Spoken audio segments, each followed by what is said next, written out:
Best teachers पढ़ाए तो simple लगे everything. Leaderboards and quizzes से Amazing. learning हो जाए happening. समझ आएगा तो मजा आएगा. Vedantu, learn live online. To attend a free live class, download.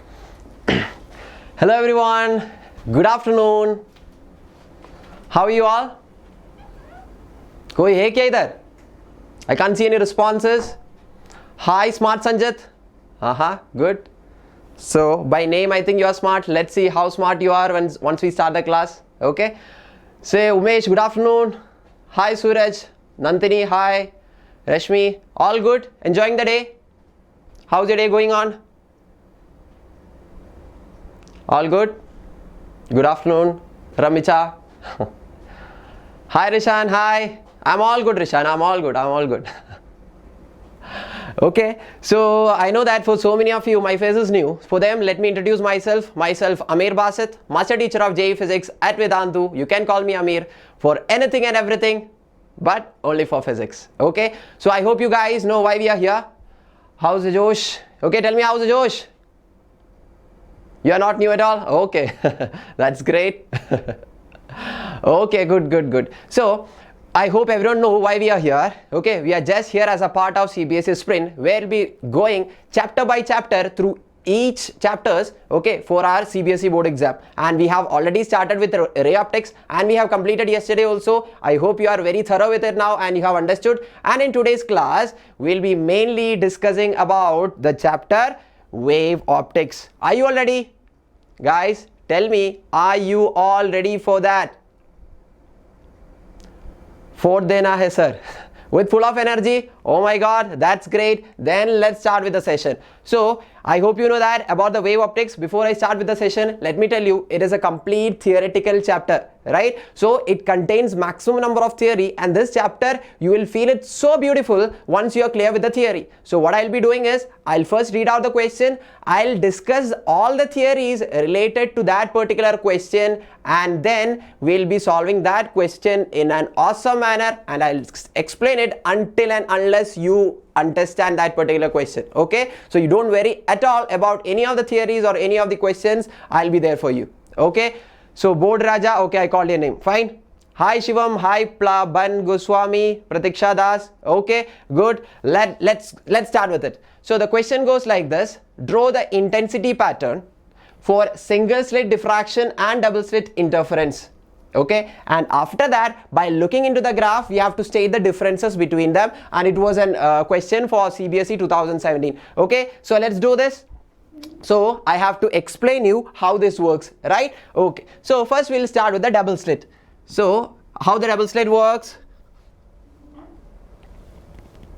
Okay, so listen, you have a double slit over here, which means two slits and a screen. Okay, this is exactly what is called as a Young's double slit experiment. I hope you guys know that, right? So two light rays will be coming, and exactly at the center of this, what will be formed? It will be forming a, what kind of thing will be formed? What kind of band will be formed? Whether will it be a bright band or a dark band? Nobody is there to answer, guys. Tell me, what kind of band will it be forming? Yes, it will be forming a bright band over here. So let me write B there, okay, in order to represent the bright band, where what is the path difference at this point? It is 0. As the path difference is 0, they will be undergoing constructive interference, and you will be getting what? A bright point. And look at this point, okay, where the path difference is lambda by 2. Where the path difference is lambda by 2, what kind of interference forms there? Destructive interference. So if it is destructive interference, what kind of band will be there? You will be having the dark on either sides of the central bright, because on both the sides you will have a path difference of lambda by 2. Fine? Okay. Very good. Now let's go again. If it is lambda again at the next point, if the path difference at this particular point is lambda, what kind of point will be formed again? Tell me. Again bright band, and this will be continued. So for a path difference of 0, bright band, then lambda by 2 path difference, dark band, then bright band, it goes on, and the pattern will be on both sides of the center thing. Okay, so let's see how to draw it. And one more thing you have to take care of thing, okay, when you draw the intensity pattern, because in the interference pattern the intensity of the bright bands will always be the same. It is not going to change. Okay, all good. So let's draw it. So we are going to draw, this will be the axis, which means the y-axis will be showing the intensity, and here they will be showing the path difference, or I can write it as what? I'm going to write it as delta x. So let us mark the delta x over here. First let me mark lambda by 2, here lambda, then 3 lambda by 2's on either sides you will be having. Because why we are having on either sides? Because on either side of the bright band you have the same kind of path differences in order to form the dark fringes and the bright fringes. I hope you are clear, right?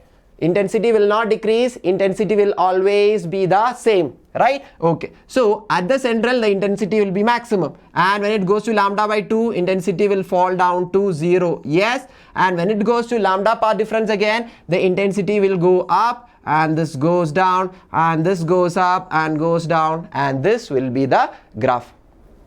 Guys, any doubt is there on this? Is anybody is having any doubt? Okay, Ahmad Ashir, okay, I'm shouting out your name. Okay, so many are there online, all good. So shall we move to the next part of the question, where we'll be discussing about the single slit interference pattern? Are you all ready?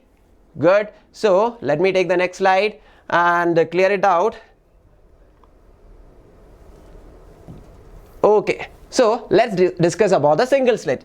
Now you are having a single slit and the screen over here. So how the superposition is happening? When a wavefront approaches over here, there are so many so many wavelets are coming, which you call it as secondary wavelets. So secondary wavelets will be forming constructive superposition or destructive, and then you will be having what? You will be having the bright bands and the dark bands in the case of what? Diffraction. So at the central maxima, again, what kind of point will be formed? As a path difference is 0, you will be having the bright. But in this case, what you have to keep in mind is there is a slight difference. In the case of diffraction or single slit diffraction pattern, if the path difference for path differences of lambdas or n lambdas, you are having what? You are having the dark points, and for path differences of 3 lambda by 2's or 5 lambda by 2's, you will be having the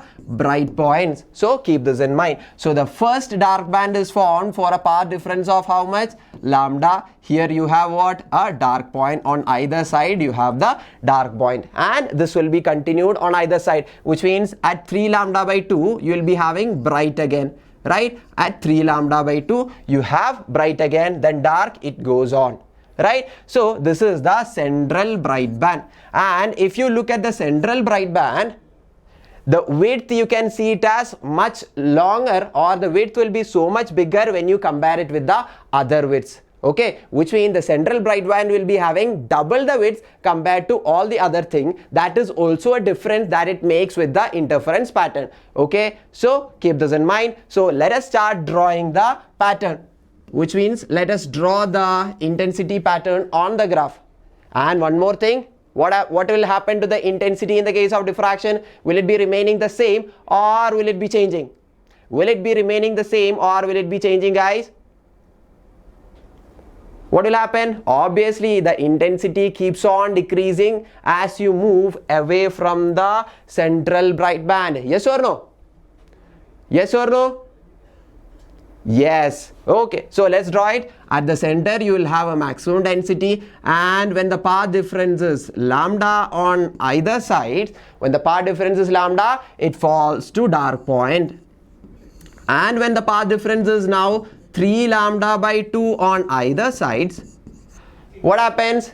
It will go to bright, but with a lower value of intensity. So this continuously goes on with the intensity keeps on decreasing. So they have asked you a final question also was there in this particular question. Which was it?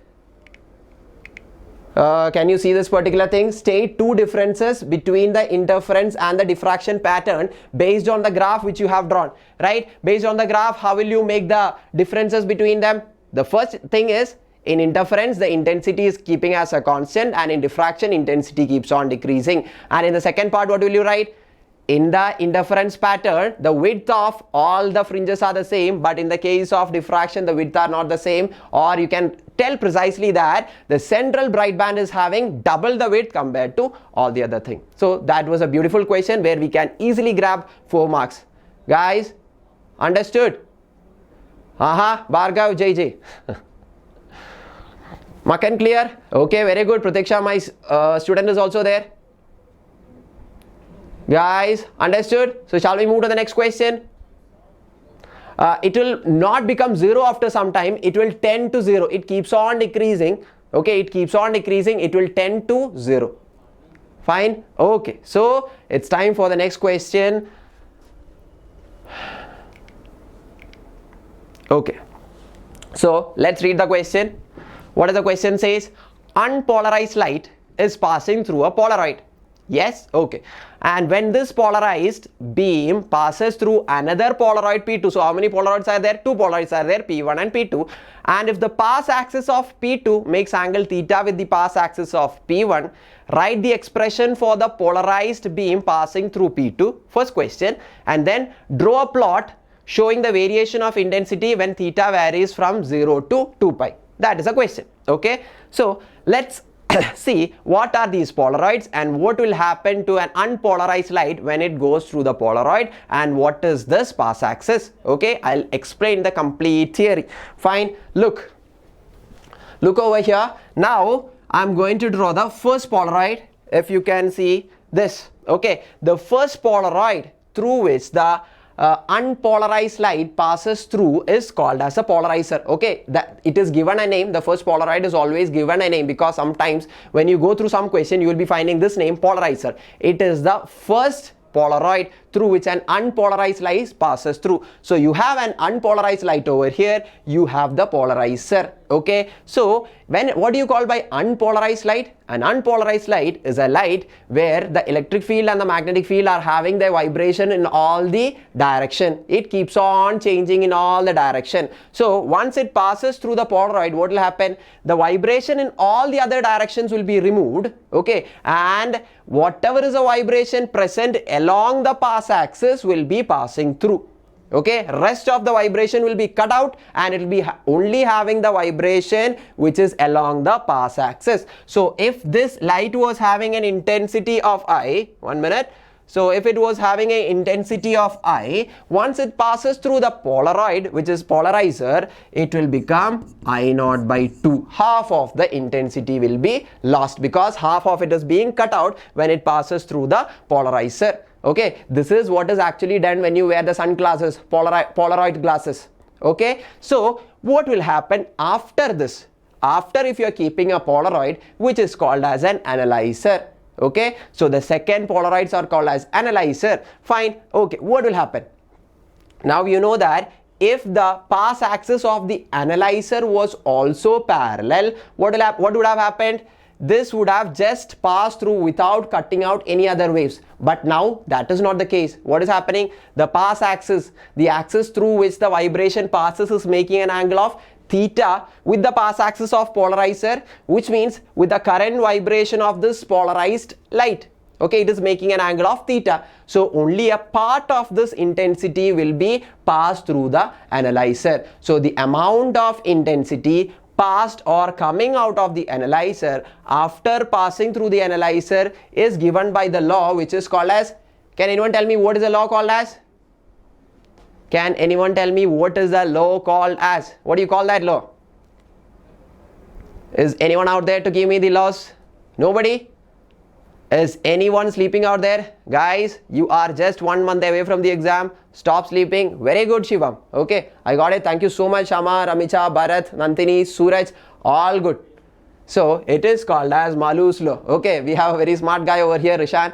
Okay, he's telling that it is already written. Okay, guys, it's already written. At least tell that name. Okay, it is called as Malus law. So what does it say? The amount of intensity which is coming out of the analyzer is equal to whatever was the intensity coming to the analyzer. How much is coming?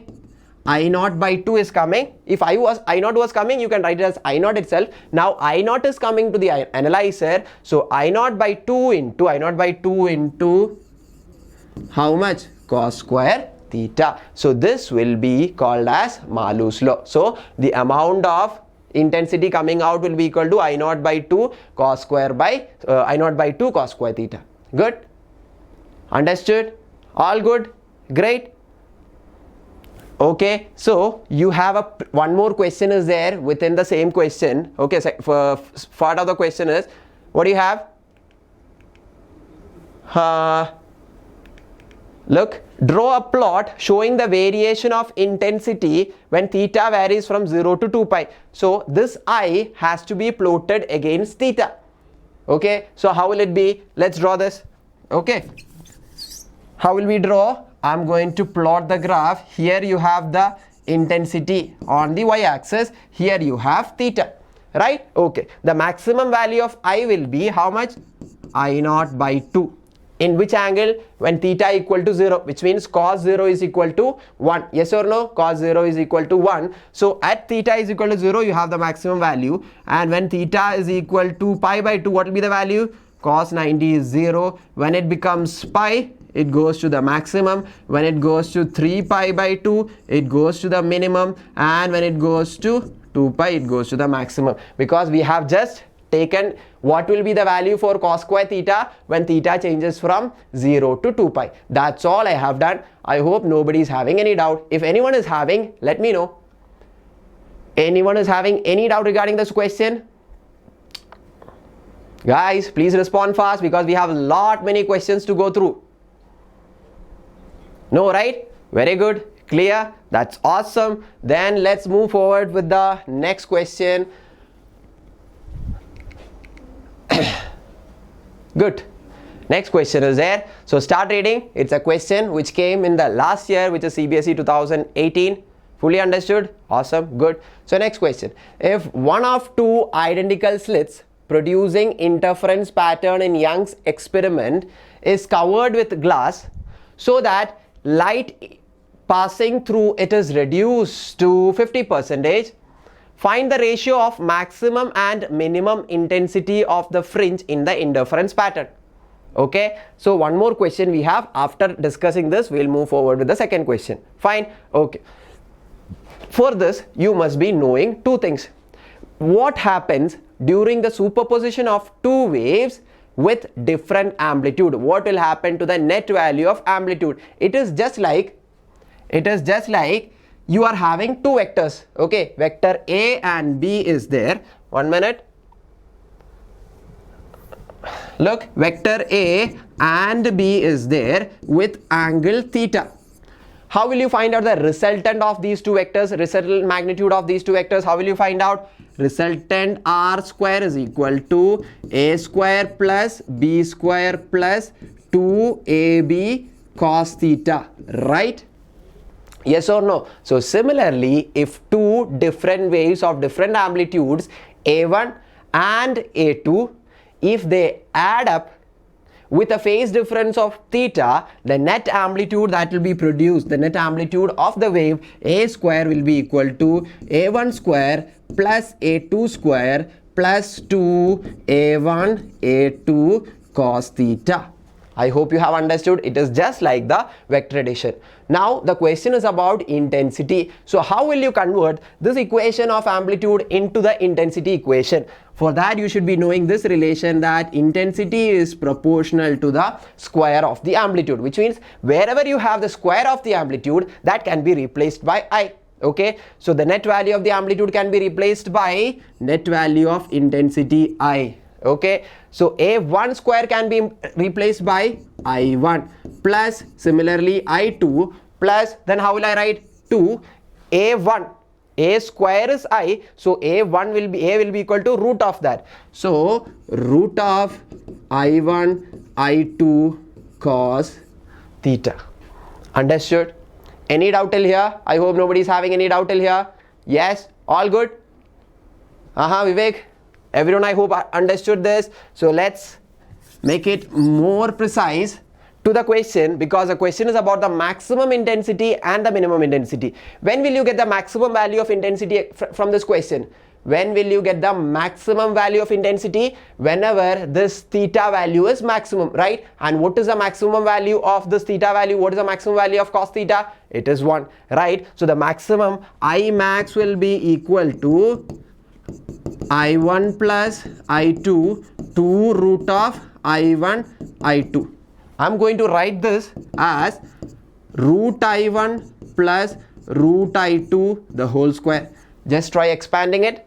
You will be getting the same expression above. Yes or no? Yes. So let's move forward for the minimum value or the minimum intensity possible during the superposition of two waves. What is the minimum value possible? Whenever the cos theta is minimum. What is the minimum value of cos theta? Let me see who can give me the answer for minimum value of cos theta.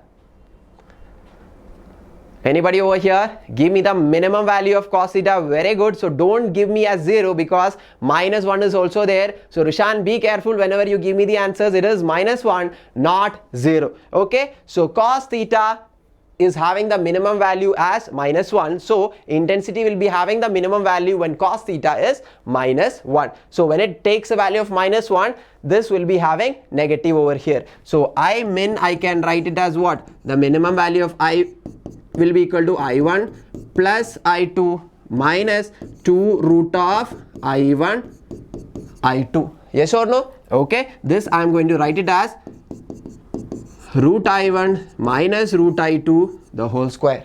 Yes. So I max, study it now itself, root I1 plus root I2 the whole square, and I min is equal to root I1 minus root I2 the whole square. Any doubt, anyone? No, right? Now let us go forward with the question. So in the question what they have asked, the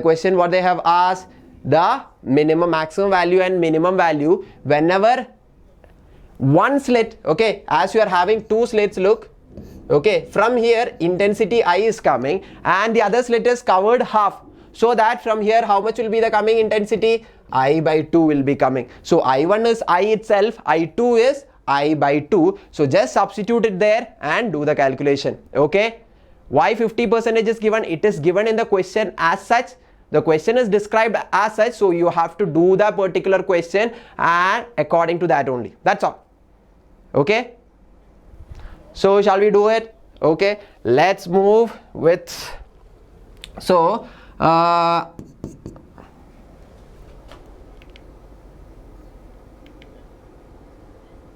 where was it? Okay, yeah, we have it. So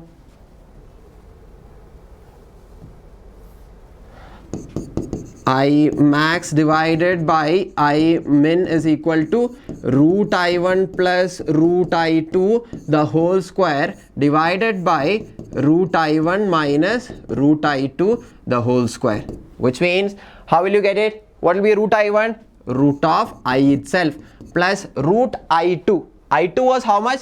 As I have told you, I divided by 2, right? Because half of the intensity is coming. So root of I by 2 the whole square divided by root I minus root I by 2. 2 is inside the root, okay? Yes or no?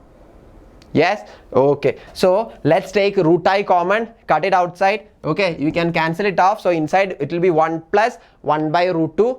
Okay, and this is 1 minus 1 by root 2 and 1 plus 1 by root 2. How will you do it? This will be root 2 plus 1 by root 2. This will be root 2 minus 1 by root 2, and root 2 will be common. You can cancel it off. I hope you can understand. Yes, this is live recording, Anand. So how much this will be? Root 2 plus 1 the whole square divided by root 2 minus 1 the whole square. Root 2 plus root 2 is 1.4. Take it as. Okay, so 1.4 plus 1 is how much? 2.4. This is 2.4 the whole square. Right? So we can do an easy calculation. If it was 2.5 and 0.5, the answer will be 5. Yes?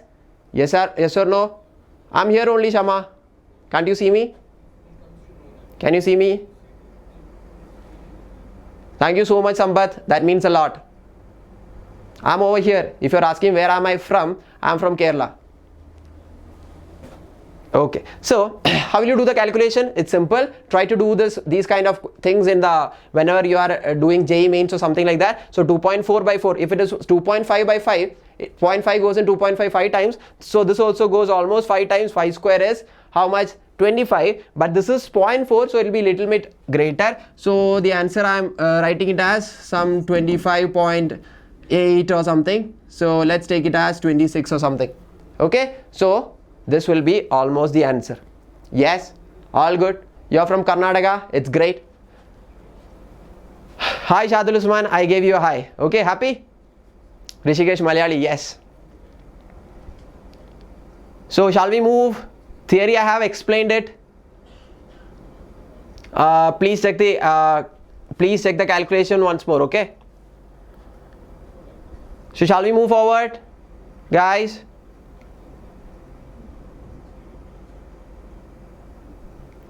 Okay, next question. Good. So let's move forward for the next question. Sorry.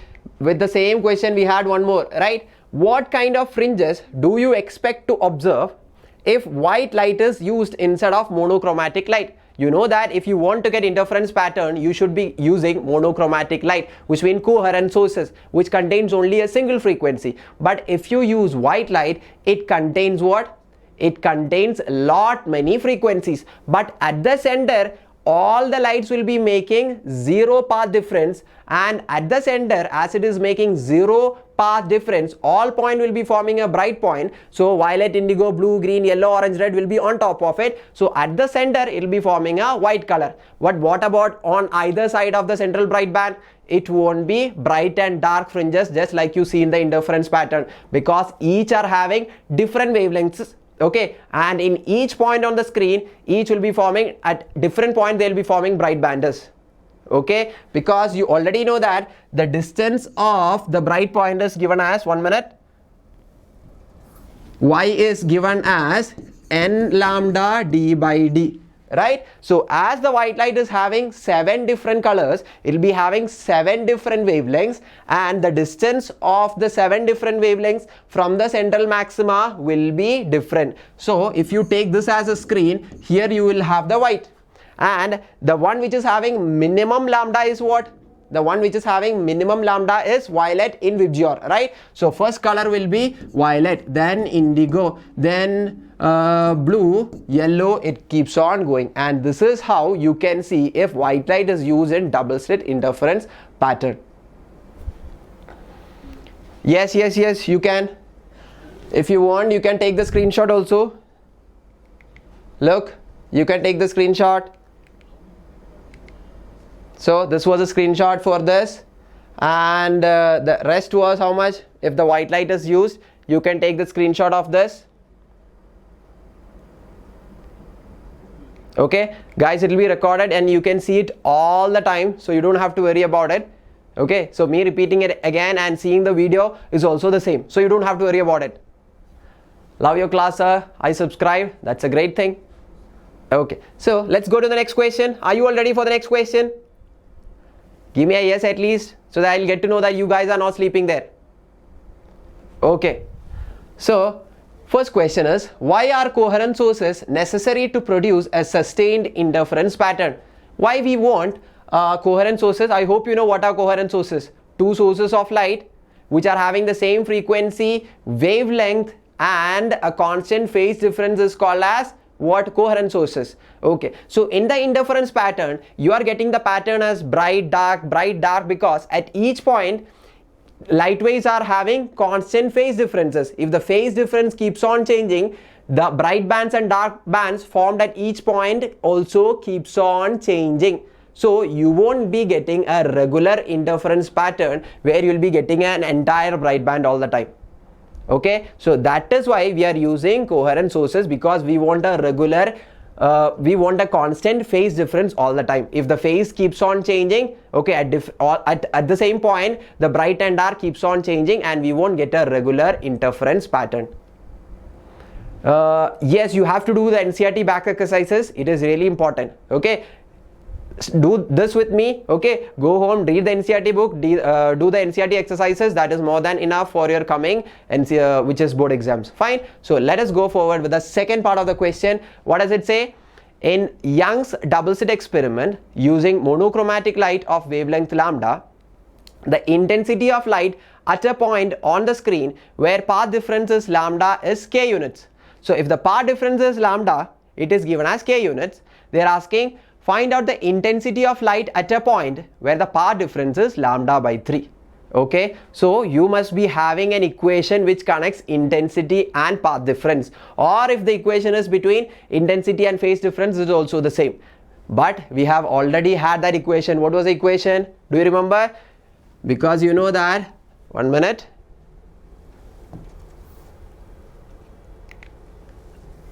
Look, we have already written that net value of intensity I is equal to I1 plus I2 plus 2 root I1 I2 cos phi. Okay, now they are talking about a case of double slit experiment where both are having the same intensity, which means from both the slits the same intensity of light is coming, which means I itself. So I can replace I1 and I2 by I naught. So I'm writing it as I naught plus 2 root of I naught into I naught cos theta. How much this will become? 2 I naught plus 2 I naught cos theta. Yes or no? Because root of I naught into root of I naught will become how much? Root of I naught square, which is I naught itself. Yes or no? Yes. So I can take 2 I naught as constant. So it will be coming out 2 I naught into 1 plus cos theta. 1 plus cos theta according to trigonometric functions can be written as how much? 2 cos square theta by 2. Yes or no? So this will become 4 I naught cos square theta by 2.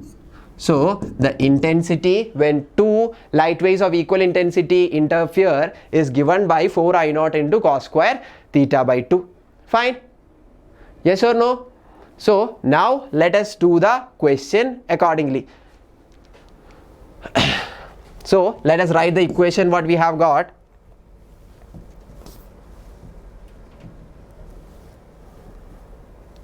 Look,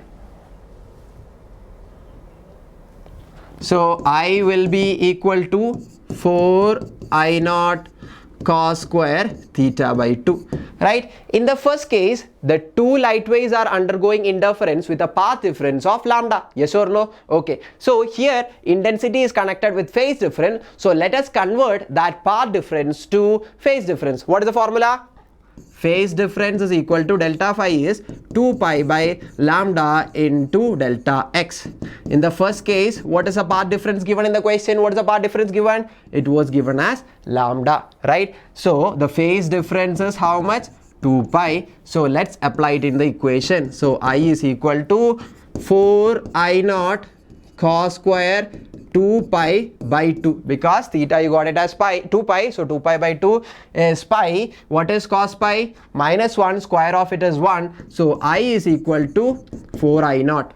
Now the current intensity is 4 I naught, which is described in the question as what? K. So K is equal to 4 I naught.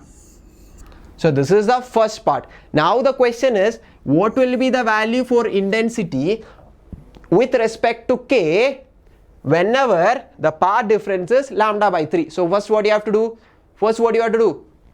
You have to find out the phase difference for that. So what is the formula? 2 pi by lambda into, what is the path difference now? Path difference is lambda by 3. So this gives us 2 pi by 3. Now the phase difference is 2 pi by 3. Just apply it in the equation for intensity. I is equal to 4 I naught cos square theta is 2 pi by 3 by 2. So 2 and 2 will cancel off. It is pi by 3. Cos pi by 3 is 1 by 2. Squaring of it is 1 by 4. So 4 I naught into 1 by 4 is I naught. So how will you write this I naught in terms of K? I naught is equal to how much? I naught is equal to how much? Komal already gave me the answer. That's great. Okay, Pratiksha also is there. All good. What about others? It is K by 4 because look, I naught you can see from here, I naught is equal to K divided by 4. Okay, just from here, from this equation I have written. Guys, I hope you have understood, right? Everyone in the class? Is anyone having any doubts? Anybody having any doubts? You can ask me now. No?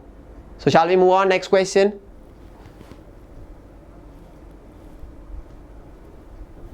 Next question, shall we? Okay, good, clear as Sprite. Yes, no, what happened? No doubt. Okay, so yes. The question is, show a proper diagram for what? How unpolarized light can be linearly polarized by reflection from a transparent glass surface. Okay, so guys, you are rocking the session. So keep rocking till the end of the class and understand it. Write down whatever points are necessary in your book. Okay, so shall we do this? You guys all ready? This was a question which came in the last year CBSE board exam. All good? Yes. Okay, so how will we show this? So let's take the new pages. Okay. So look, this process is called as what? I hope you remember what was this process called as? This process was called as polarization by reflection. The last part of the textbook you can see, right? Polarization by reflection. So let me explain it. So you have a boundary over here, okay, which separates two media. Now a light ray is coming like this. Okay, a light ray is coming like this with I as the angle of incidence. And this light which is coming is an unpolarized light. If it is an unpolarized light, it will be having what? It will be having its vibration in the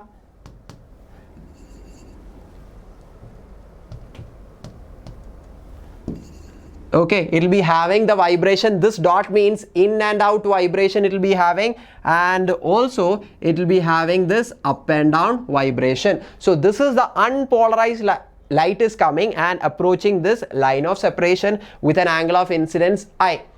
Two things can happen. Okay, you know that at a particular surface 100% reflection and 100% refraction never happens. It is always a combination.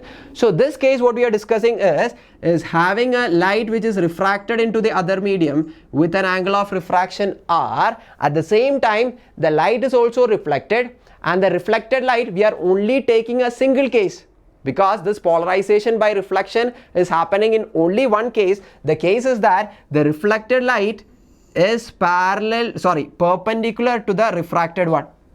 So this is the case. So this is the reflected light ray. So this polarization by reflection happens only in one case, where the reflected light ray is perpendicular to the refracted one. So let's see how it is happening. So in this particular thing, which is the refracted light ray, it will also be having two kinds of vibration. Which are the two vibration it can have? It can have this in and out vibration also, and it can have this up and down vibration also. Vibration means what? Vibration means what? It is the electric field moving up and down, right? Yes or no? This can be done for HSC exam also. Obviously you can do it. That's why we are here, in order to discuss for the board exam, all the board exams. Fine. Okay. So whenever this starts vibrating, it means it is the direction for the electric field, because we are discussing about the electromagnetic wave which contain electric waves and the magnetic waves. Yes or no? So this electric waves which is moving up and down will make the electron to move up and down, which means now the charges are moving in the up and down direction. Whenever the charges moves, what will happen? Whenever the charges moves, or whenever the charges accelerate, what will happen? Electromagnetic waves is again produced, and it is from this particular electromagnetic wave reflected wave is created. Okay, so let's see whether this up and down motion of the electron is able to produce an energy in this direction. You know that whenever an charges vibrate, the energy is propagated only in the perpendicular direction, but over here this up and down motion and the direction of the reflected light is the same. Yes or no? Yes. So as it is same, because of this motion of the electrons or this motion of the electric field, no energy is there in the reflected. But which one is there to give an energy in the reflected light ray? Look at this electric field, the green one.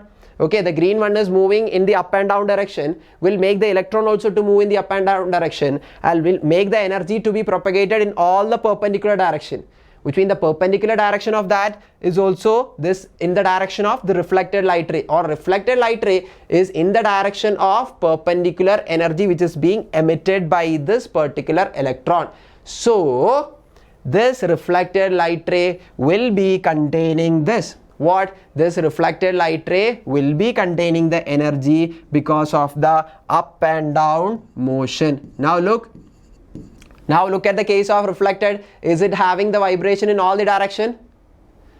Is it having the vibration in all the direction in the case of reflected light ray? Guys, tell me. Is it having the vibration in all the direction? No, right? It is only having the vibration in a particular direction, which is up and down direction. Yes or no? Yes. So okay, I'll give. I was just explaining this. I'm really sorry, Srishti. Give me 2 seconds. After this, I'll give you. Can you type the question again? So it is now what? It is polarized. Polarized light means the vibration of the particles only in a single direction. Understood? Yes or no? Okay. So now you have the reflected light ray, which is plain polarized. Nandini, you haven't understood. What happened to others? What about others? Is everyone having the problem? Is everyone having the problem with this particular question? Okay, Pratiksha, as always, she is clear. No, Komal understood. What about others? You are good. I am also from Calicut. No problem, not clear, sir. Okay, please, I'll tell you, an unpolarized light is coming. Okay, the light will always go into the second medium only. The reflected light ray has to be produced from this refracted. Okay, that's how it goes. Okay, so the refracted has both the light, which means the vibration in both the direction, which means up and down direction and the in and out direction, just like an unpolarized light. Okay, when it moves in the up and down direction, which is the electric field, will make the electrons, which is charges also, which is present in the atmosphere, to move. When charges moves, charges are accelerating, it will produce, what will it produce? It will produce electromagnetic waves.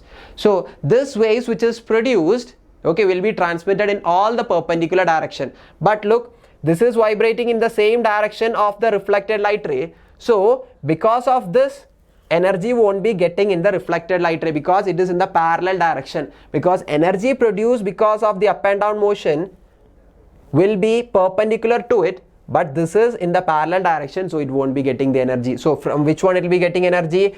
Because of the vibration of the electrons in the in and out direction.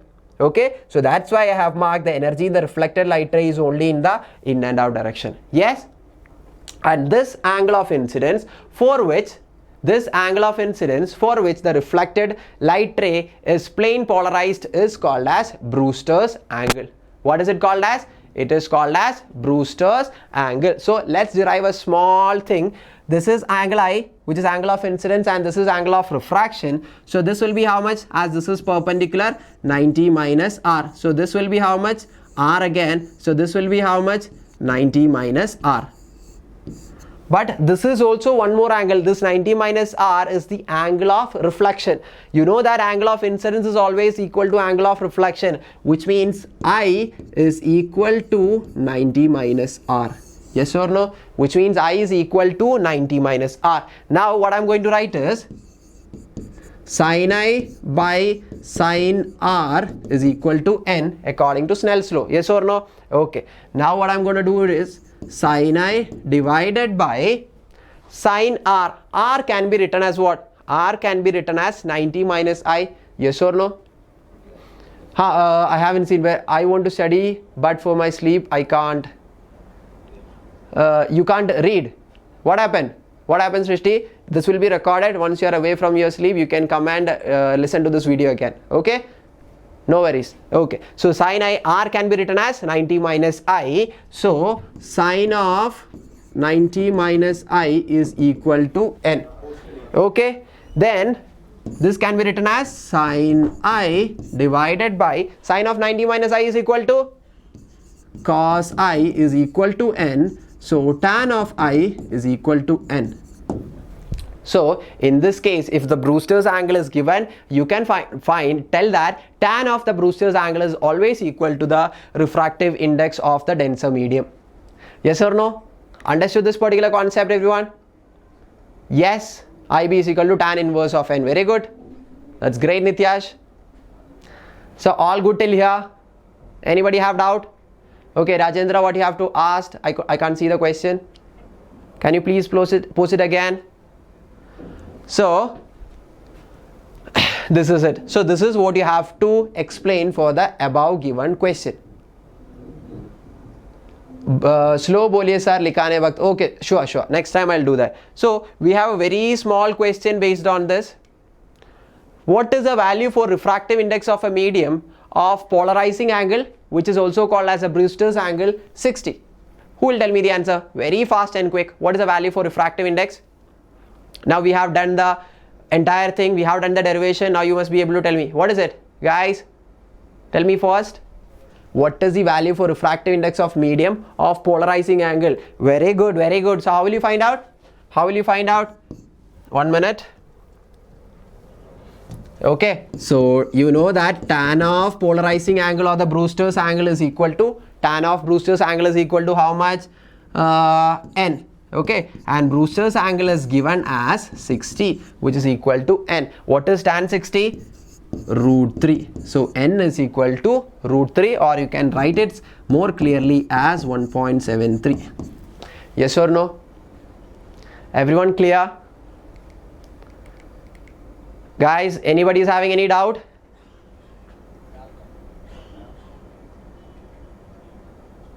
कुछ समझ में ने अबे तू मर्दे.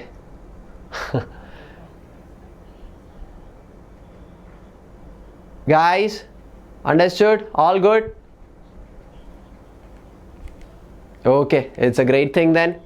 Awesome. I'm awesome. Shadul Usman, that's great. Crystal clear, Pratiksha. Again. So if you guys have understood, I was having this problem whenever I was doing my plus 1 and plus 2. I used to have some problems with particular chapters because the concept was not clear. Okay, now if you are having the same problem at this moment of time, Vedantu is there to help you guys with the micro courses. Whichever chapter you are having doubt, you can come and ask for that particular courses, which is called as the micro courses. And how much you have to pay for it? Can you see, guys, how much you have to pay for it? Just 11 rupees for single chapters. Okay, you will get all the revision. Okay, you will get the entire concept, the questions, everything will be done just for 11 rupees, right? So just go and buy it if you feel like some particular chapters are not clear for you. For some people, what happens is they'll be having the problem with most of the chapters. So instead of buying each chapters, what you can do is you can come and join the JEE crash course, where we'll be doing the entire revision. Okay, maximum amount of questions, and the theory will also be discussed in a very perfect way, which will make you awesome for your coming JEE mains exam. So how much you have to spend for this? Just tell me. Just you have to spend 9,500 rupees instead of 20,000. Can't you spend 9,500 for your awesome future, where you can earn lakhs and lakhs of rupees after you get into a very good job? So just go and do that. And if you want to get it for 9,500 rupees, just use the code of YTCC20. All good? So guys, I hope you have liked my class. So what you have to do, just hit the like button just beneath your video.